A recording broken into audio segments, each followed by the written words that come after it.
warahmatullahi wabarakatuh. Selamat pagi Bapak, Ibu, serta teman-teman sekalian. Terima kasih atas kesempatannya yang telah diberikan kepada saya pada pagi hari ini. Sebelum itu, izinkan saya memperkenalkan diri terlebih dahulu. Nama saya Dwi Novianti Afdilah yang akan sedikit memaparkan mengenai simulasi seminar proposal. Pada mata kuliah Metodologi Penelitian Pendidikan yang diampu oleh 3 dosen. Yang pertama, Bapak Dr. Rizwan Zainuddin MPD. Kedua, Ibu Dr. Dwi Hasmidiani MSI. Dan yang ketiga, Ibu Dian Eka Amrina SPD MPD. Yang mana judul penelitian yang saya ambil adalah pengaruh model pembelajaran problem-based learning pada mata pelajaran ekonomi terhadap hasil belajar peserta didik kelas 10 di SMA Negeri 6 Prabu Mulih.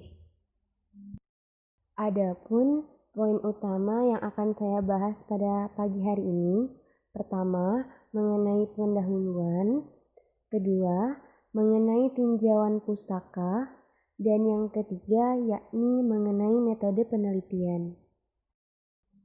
Selanjutnya, bab pertama yaitu pendahuluan.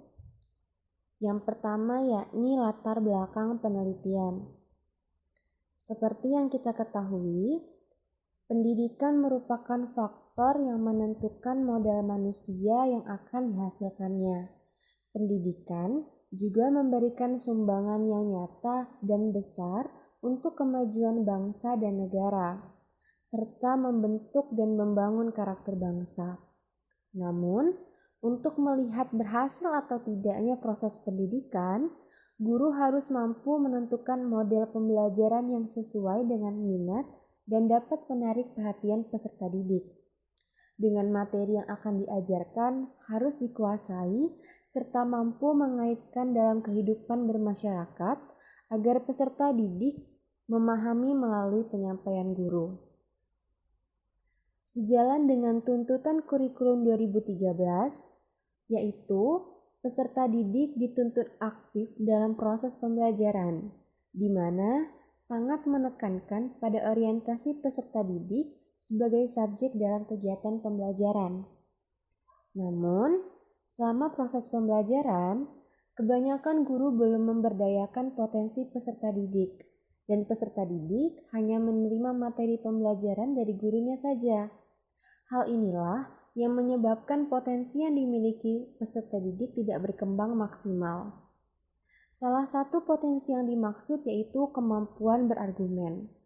Eka Nara pada tahun 2019 menyatakan bahwa argumentasi dalam pembelajaran sangat diperlukan untuk membangun pondasi yang kuat dalam memahami suatu konsep.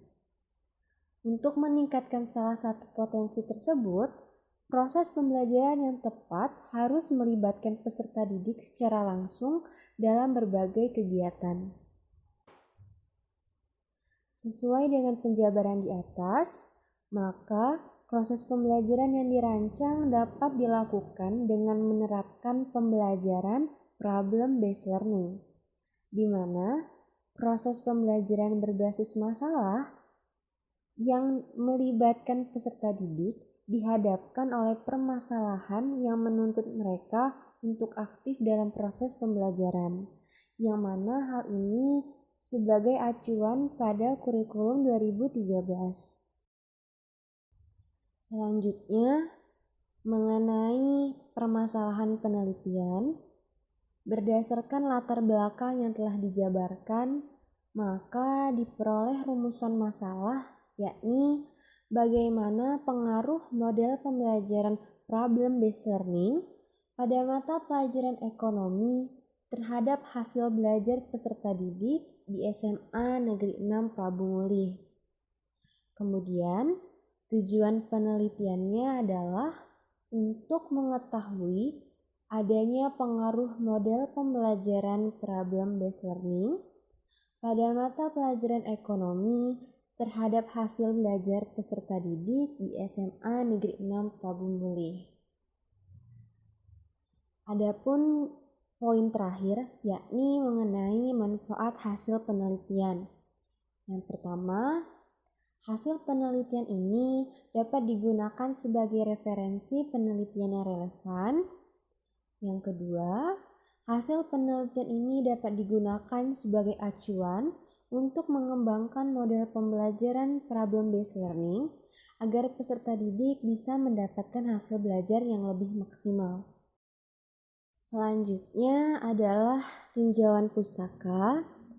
Yang pertama mengenai pengertian model pembelajaran. Di sini saya ambil menurut 3 pendapat ahli. Yang pertama menurut Trianto pada tahun 2010, menurut Helmiati pada tahun 2012, dan menurut Aini pada tahun 2018. Yang mana telah saya simpulkan bahwa model pembelajaran merupakan suatu pedoman yang digunakan di mana tergambar dari awal sampai akhir penyampaian materi pada proses pembelajaran. Yang kemudian, pengertian model pembelajaran problem-based learning. Di sini saya juga mencantumkan 3 pendapat ahli. Yang pertama, menurut Nur Hadi dalam Putra pada tahun 2013,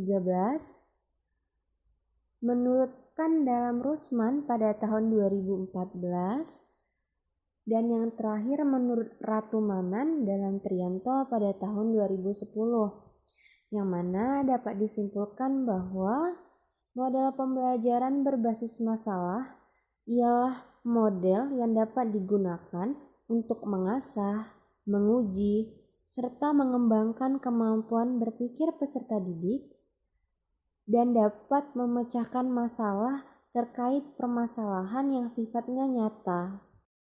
Yang terakhir yakni pengertian hasil belajar, yang mana dapat saya simpulkan bahwa hasil belajar merupakan perubahan tingkah laku dan pengetahuan, baik itu aspek kognitif, afektif, dan psikomotorik yang diperoleh peserta didik setelah adanya proses belajar dalam kurun waktu tertentu. Selanjutnya, poin ketiga adalah metode penelitian. Yang pertama, jenis penelitian yang saya ambil yakni korelasional yang bersifat kuantitatif, di mana tujuan penelitian ini adalah untuk mengetahui pengaruh variabel X terhadap variabel Y. Yang kedua, yaitu variabel penelitiannya, di mana variabel pada penelitian ini terdiri dari variabel bebas, yang merupakan model pembelajaran problem-based learning, kemudian variabel terikat, yang mana merupakan hasil belajar peserta didiknya. Selanjutnya adalah definisi operasional variabel.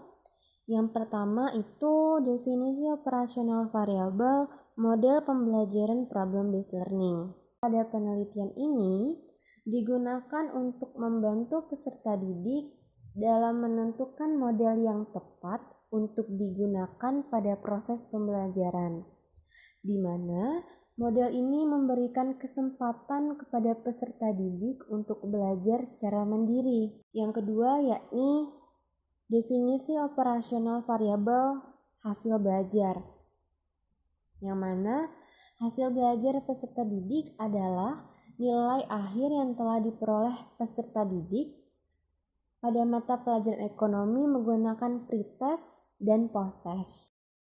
Kemudian mengenai populasi dan sampel.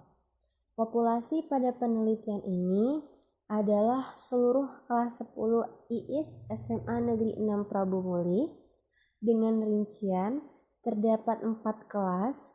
Selanjutnya sampel. Teknik pengambilan sampel yang digunakan pada penelitian ini adalah cluster random sampling. Teknik ini merupakan teknik pengambilan anggota sampel dari populasi yang dilakukan secara acak. Selanjutnya mengenai teknik pengumpulan data. Di sini saya ambil 3, yaitu tes, observasi, dan dokumentasi. Yang pertama, tes.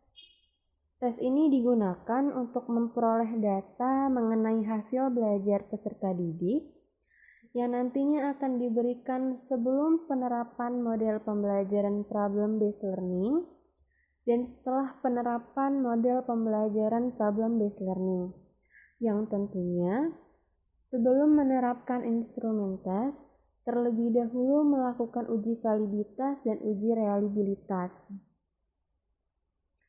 Yang kedua yaitu observasi. Observasi ini dilakukan guna melihat proses pembelajaran menggunakan model pembelajaran problem-based learning ini. Yang mana observasi ini dilakukan oleh peneliti dan guru mata pelajaran yang bersangkutan. Dan yang terakhir yaitu dokumentasi. Peneliti menggunakan metode dokumentasi guna memperkuat hasil penelitian dengan melakukan pengambilan gambar. Selanjutnya yaitu mengenai uji prasyarat. Di sini terdapat 3, yaitu uji normalitas data, uji homogenitas data, dan regresi sederhana. Selanjutnya yaitu mengenai uji hipotesis. Yang pertama, korelasi person product moment. Selanjutnya, koefisien determinan. Dan yang terakhir adalah uji T, yang mana pengujian ini untuk melihat signifikansi koefisien korelasi variabel bebas terhadap variabel terikat. Baiklah, itu saja penyampaian mengenai penelitian ini, dimulai dari latar belakang hingga uji hipotesis. Sekian dan terima kasih. Wassalamualaikum warahmatullahi wabarakatuh.